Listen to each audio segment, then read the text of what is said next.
বিশ্বের পরাশক্তিগুলোর মধ্যে পারমাণবিক প্রতিযোগিতা কি নতুন মাত্রায় পৌঁছেছে? চীন কি পারমাণবিক শক্তি উন্নত করার লক্ষ্যে লেজার প্রযুক্তির পরমাণু কেন্দ্র নির্মাণ করছে? সাম্প্রতিক স্যাটেলাইট চিত্র ও বিশেষজ্ঞদের বিশ্লেষণে উঠে এসেছে এমন এক তথ্য যা ভাবিয়ে তুলেছে বিশ্বকে। রয়টার্সের প্রতিবেদনে বলা হয়েছে, চীনের সিচুয়ান প্রদেশের মিয়ান ইয়ং শহরে নির্মিত হচ্ছে বিশাল আকৃতির একটি লেজার ভিত্তিক ফিউশন রিসার্চ সেন্টার। বিশ্লেষকরা জানিয়েছেন, এই কেন্দ্রটি যুক্তরাষ্ট্রের ক্যালিফোর্নিয়ায় অবস্থিত ন্যাশনাল ইনগেশন ফ্যাসিলিটির সাথে সাদৃশ্যপূর্ণ, তবে এটি মার্কিন স্থাপনার তুলনায় দ্বিগুণ আকারের।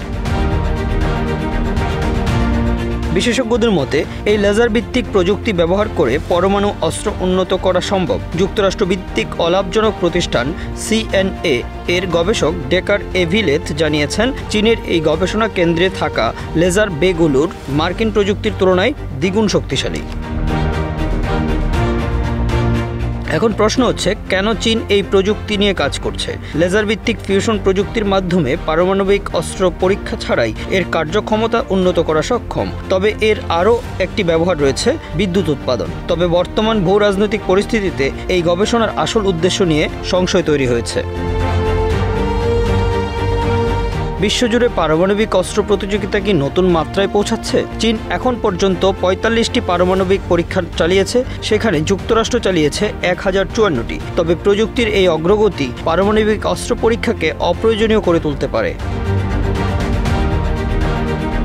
রয়টার্সের তথ্য মতে, শুধু চীনই নয়, যুক্তরাষ্ট্র, রাশিয়া, ফ্রান্স এবং যুক্তরাজ্যেরও রয়েছে লেজার ভিত্তিক ফিউশন রিসার্চ সেন্টার। যদিও এসব কেন্দ্র জ্বালানি উৎপাদনের জন্য ব্যবহৃত হতে পারে, তবে সামরিক ব্যবহার নিয়ে উদ্বেগ রয়েই গেছে। বিশ্লেষকদের মতে, চীনের এই গবেষণা কেন্দ্র পারমাণবিক অস্ত্র প্রতিযোগিতাকে নতুন মাত্রায় নিয়ে যেতে পারে। এই প্রতিযোগিতার প্রতিদ্বন্দ্বী হিসেবে রয়েছে যুক্তরাষ্ট্র ও ভারত। মার্কিন প্রতিরক্ষা বিশ্লেষক উইলিয়াম আলবার্গ বলেন, এই প্রতিযুক্তির মাধ্যমে চীন কোনো আনুষ্ঠানিক বিস্ফোরণ ছাড়াই অস্ত্র উন্নত করতে পারবে।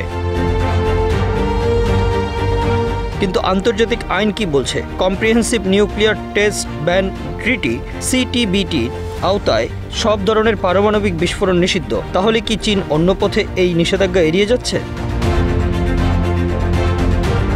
বিশ্বজুড়ে যখন পারমাণবিক নিরস্ত্রীকরণের দাবি জোরালো হচ্ছে, তখন চীনের এই উদ্যোগ নতুন করে উত্তেজনা তৈরি করছে। বিশেষজ্ঞরা বলছেন, এটি একটি নতুন পারমাণবিক প্রতিযোগিতার সূচনা করতে পারে, যা বিশ্ব শান্তির জন্য হুমকি হয়ে দাঁড়াতে পারে।